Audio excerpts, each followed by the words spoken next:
ఢిల్లీలో ప్రజాస్వామ్యబద్ధంగా ర్యాలీ నిర్వహిస్తున్న విద్యార్థి యువజనులపై పోలీసులు అమానుషంగా లాఠీచార్జి చేసి గాయపరచడాన్ని ఆంధ్రప్రదేశ్ వ్యవసాయ కార్మిక సంఘం తీవ్రంగా ఖండించింది. దాడికి పాల్పడిన పోలీసు అధికారులపై తక్షణమే కఠిన చర్యలు తీసుకోవాలని ఏపీ వ్యవసాయ కార్మిక సంఘం జిల్లా అధ్యక్షుడు టేకుముడి ఈశ్వరరావు, మండల నాయకులు దుప్పి అదృష్టదీప్తుడు, నేరేడుమిల్లి త్రిమూర్తులు డిమాండ్ చేశారు. తాళ్లరేవు మండల కేంద్రంలో ఏర్పాటు చేసిన విలేకరుల సమావేశంలో వారు మాట్లాడుతూ, గత 24 రోజులుగా నీట్ పరీక్షలో జరిగిన అవకతవకలపై నిష్పాక్షిక విచారణ జరిపి అక్రమాలకు పాల్పడిన బాధ్యులపై చర్యలు తీసుకోవాలని కోరుతూ విద్యార్థులు, యువజనులు శాంతియుత మార్గంలో నిరాహార దీక్షలు, నిరసనలు తెలుపుతున్నారన్నారు. ప్రజాస్వామ్య పద్ధతిలో నిరసనలు తెలుపుతున్నప్పటికీ కేంద్ర ప్రభుత్వం పట్టించుకోకపోవడం దారుణమన్నారు. పరీక్షల అక్రమాలు, తీవ్ర మనోవేదనతో విద్యార్థులు ప్రాణాలు కోల్పోవడానికి కారణమైన కేంద్ర విద్యాశాఖ మంత్రి వెంటనే తన పదవికి రాజీనామా చేయాలని డిమాండ్ చేశారు. అదేవిధంగా దేశ విద్యా వ్యవస్థలో పారదర్శకత తీసుకొచ్చేలా తక్షణమే సమూల సంస్కరణలు ప్రవేశపెట్టాలన్నారు.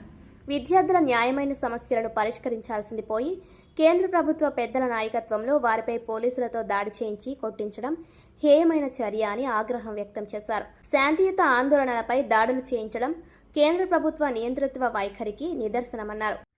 ఈ నెల 20వ తారీఖున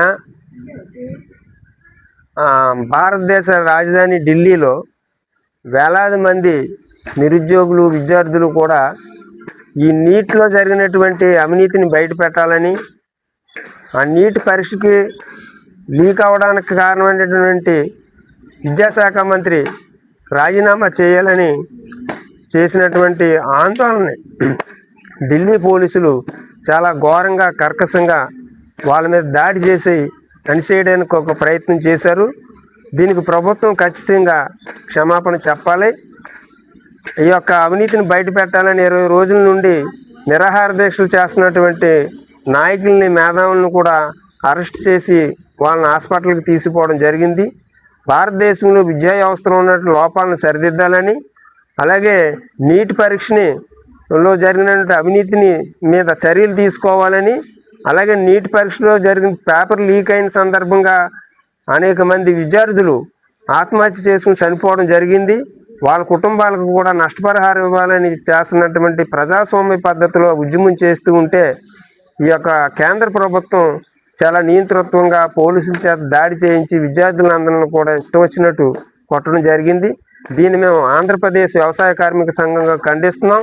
ఇలాగైతే భారతదేశంలో అసలు ప్రజాస్వామ్యం ఉందా, నియంతృత్వం ఉందా అని చెప్పేసి ఈరోజు ప్రశ్నిస్తూ ఉన్నాం.